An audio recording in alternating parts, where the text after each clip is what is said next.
Shalom semuanya, selamat pagi, selamat beraktivitas, dan saya berharap semua dalam kondisi yang diberkati Tuhan luar biasa. Sebelum Bapak Ibu semuanya beraktivitas, saya ingin membagikan pesan Tuhan buat saudara. Saya akan bacakan surat Petrus yang pertama, pasal yang kedua, ayat 1 sampai dengan ayat yang kelima. Surat Petrus yang pertama, pasal 1, pasal 2, ayat pertama sampai dengan ayat kelima. Saya akan membaca versi terjemahan baru 2, Bapak Ibu. Demikian firman Tuhan. Karena itu, buanglah segala kejahatan, segala tipu muslihat, dan segala macam kemunafikan, kedengkian dan fitnah. Sama seperti bayi yang baru lahir, hendaklah kamu selalu menginginkan air susu yang murni dan rohani, supaya olehnya kamu bertumbuh dan beroleh keselamatan. Jika kamu benar-benar telah mengecap kebaikan Tuhan, datanglah kepada Dia, batu yang hidup itu, yang memang dibuang oleh manusia tapi dipilih dan dihormati di hadirat Allah. Biarlah kamu juga dipergunakannya sebagai batu hidup untuk pembangunan suatu rumah rohani, menjadi imamat kudus untuk mempersembahkan persembahan rohani yang karena Yesus Kristus berkenan kepada Allah. Haleluya. Kekasih Tuhan, biji mata Tuhan, di dalam 1 Petrus yang pertama, pasal kedua, ayat 1 sampai kelima tadi, Bapak Ibu diingatkan untuk menjalani atau memulai hari yang baru ini, hari Rabu, dengan menjadikan Yesus sebagai batu yang hidup. Dalam bahasa lain itu batu penjuru, ukuran, patron. Sebab seringkali kita dengan merasa kehebatan kita, dengan kita memiliki banyak hal yang luar biasa memang di belakang kita lupa untuk menjadikan Yesus sebagai batu penjuru. Padahal menjadikan Yesus batu penjuru itu menjadi salah satu ciri khas utama dari seseorang yang mau atau berani mengaku dirinya adalah sebagai seorang Kristen. Sebab berkali saya bilang bahwa Kristen is not religion. Kristen itu bukan agama. Kristen itu bukan dogmatika. Kristen bukan aliran agama tertentu.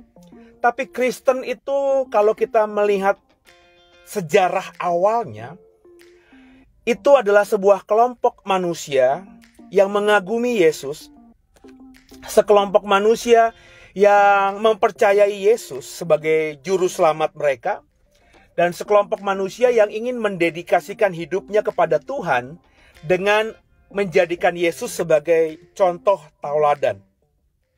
Karena seperti kita tahu bahwa kita sebagai manusia yang fana, yang berdosa, tidak mungkin bisa mengenal Tuhan. Impossible. Kita tidak mungkin bisa memahami Tuhan. Itu tidak mungkin.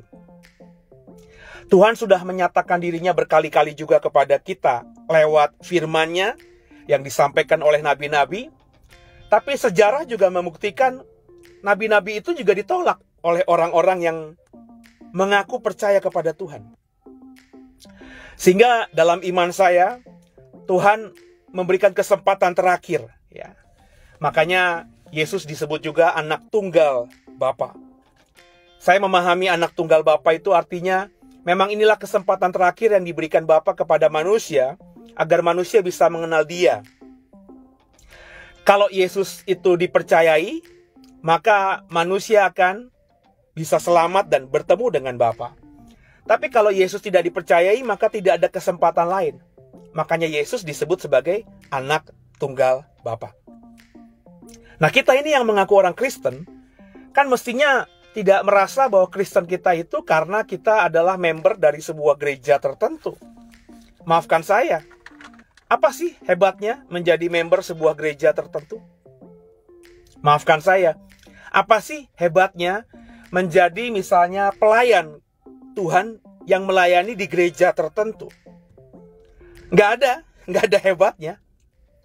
Nggak ada juga sesuatu yang wow begitu.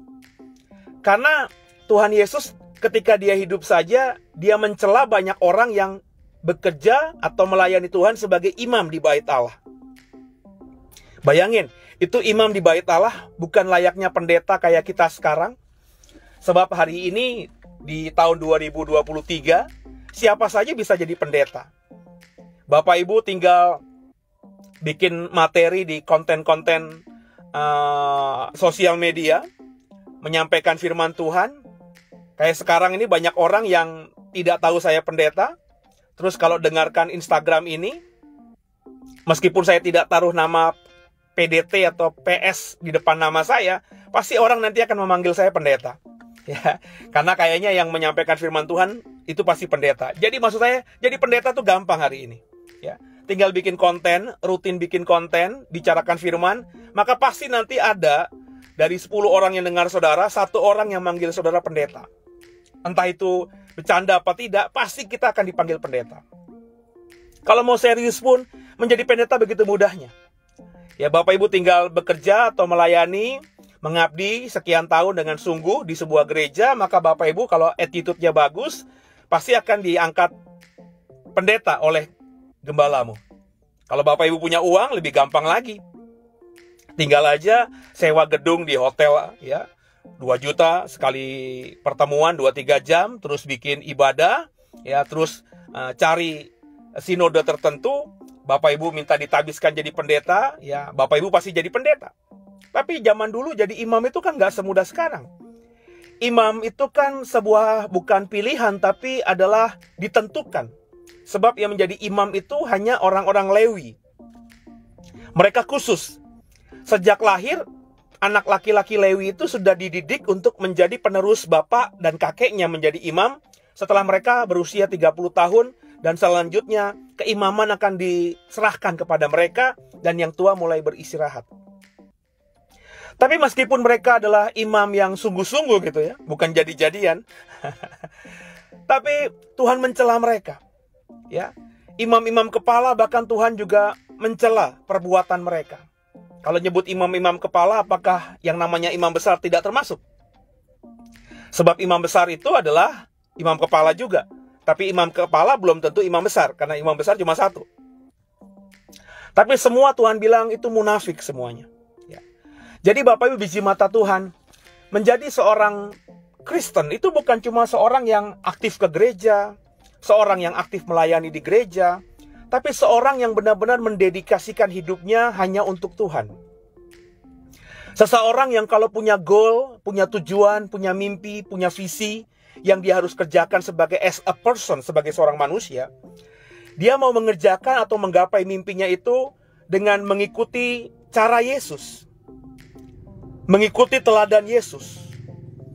Makanya firman Tuhan dalam surat 1 Petrus yang pertama tadi mengatakan bahwa kita harus menjadikan Yesus sebagai batu penjuru kita, ukuran kita. Sebab apapun yang harus kita kerjakan, apapun yang akan kita kerjakan, itu harus ukurannya Yesus. Berkali-kali saya bilang, menyenangkan hati Tuhan apa tidak? Tidur tidak salah. Tapi kalau kita tidur sepanjang hari, menyenangkan hati Tuhan apa tidak? Bangun siang, itu hak saudara. Tapi bangun siang itu menyenangkan hati Tuhan apa tidak? Bekerja hanya sesuai dengan apa yang diperintahkan kepada kita. Sehingga kalau kita melihat ada pekerjaan lain yang dikerjakan rekan kita dan dia merasa terteter atau keteteran, kita tidak merasa perlu punya belas kasihan kepada dia. Yang penting pekerjaan yang diberikan kepadaku beres, yang lainnya sebodoh amat. Apakah ini yang disebut sebagai seorang Kristen?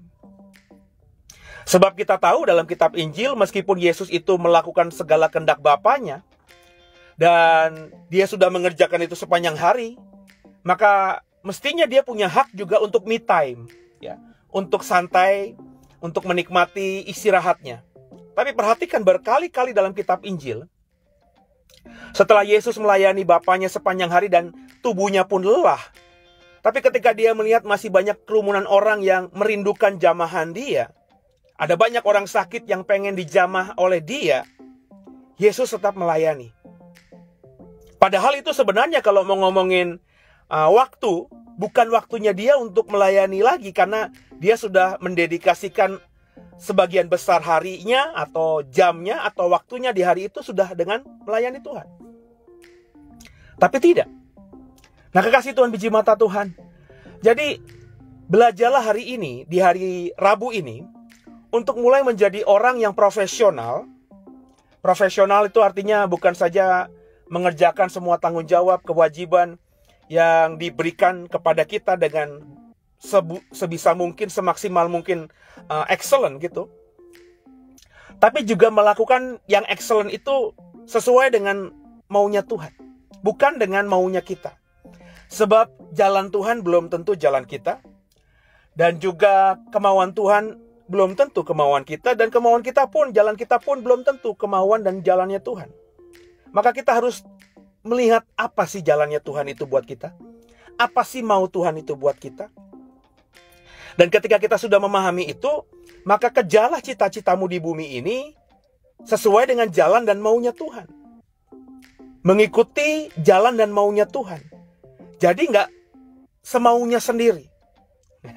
Nggak mentang-mentang punya kuasa seperti penguasa hari ini, itu dengan powernya ya bisa merubah undang-undang agar anaknya bisa naik gitu. Jadi calon penerusnya. Apakah itu jalan Tuhan? Kalau saudara bilang, itu tapi kan kehendak Tuhan, Pak. Terjadi. Ya, Tuhan pasti tidak memaksa kita. Kitalah yang kadang-kadang memaksa Tuhan. Ya. Kemarin dapat keputusan di MK, Mahkamah Konstitusi itu, bahwa ketua MK diberhentikan dan diputuskan sebagai seseorang yang bersalah cukup besar secara etika dan juga ketentuan hukum. Nggak boleh lagi menjadi ketua MK, dicalonkan jadi ketua MK, dan sepanjang nanti pemilu tidak boleh ikut terlibat dalam sengketa-sengketa yang diadili oleh MK. Artinya dia cuma duduk manis doang. Ya kalau nggak tahu malu, ya nggak apa-apa lah ya. Yang penting dia terima duit gitu. Tapi kalau dia punya malu, dia punya etika, mestinya mengundurkan diri. Dan kalau dia sudah mengundurkan diri, mestinya kerabatnya, ya presiden juga tahu diri. Sebab pasti ketua MK ini yang adalah iparnya mengambil keputusan itu, sehingga lewat keputusan MK itu keponakannya bisa jadi cawapres. Ya mestinya ini kait-mengkait, jadi malu gitu. Ya. Tapi entah, saya tidak yakin kita punya pemimpin sekarang punya malu. Saya tidak yakin anaknya itu pun tahu malu.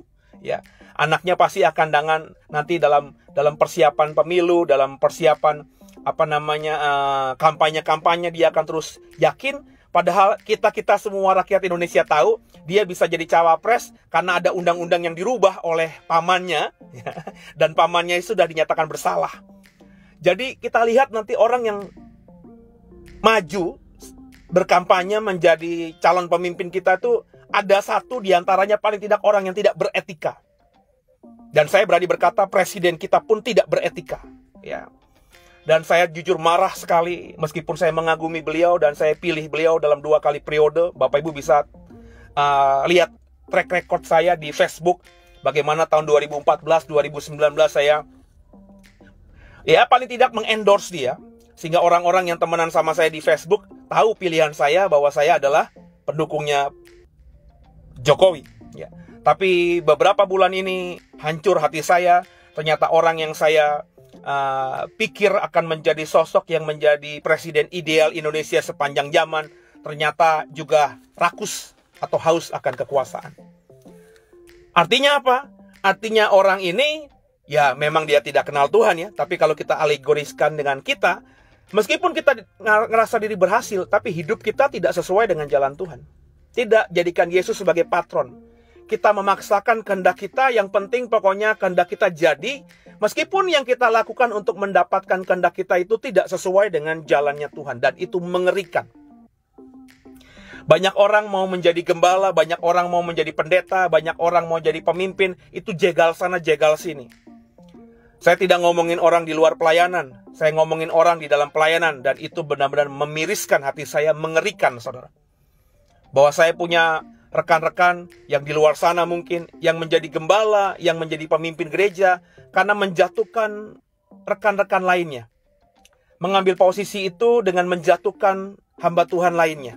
Dengan fitnah, Alkitab tadi katakan. Ya, dengan banyak hal yang tidak baik, dengan banyak hal yang mengerikan. Jadi baiklah kita sekarang ini menempatkan diri kita juga sebagai batu penjuru. Seperti kita menjadikan Yesus batu penjuru, coba jadikan Bapak Ibu sebagai batu penjuru sehingga orang-orang di sekitar saudara, orang-orang yang mungkin saja terinspirasi oleh saudara, orang-orang yang mungkin saja mengagumi saudara, dia bisa punya figur yang dia kagumi dan dia inspirasikan yang sepanjang hidupnya berkenan kepada Tuhan.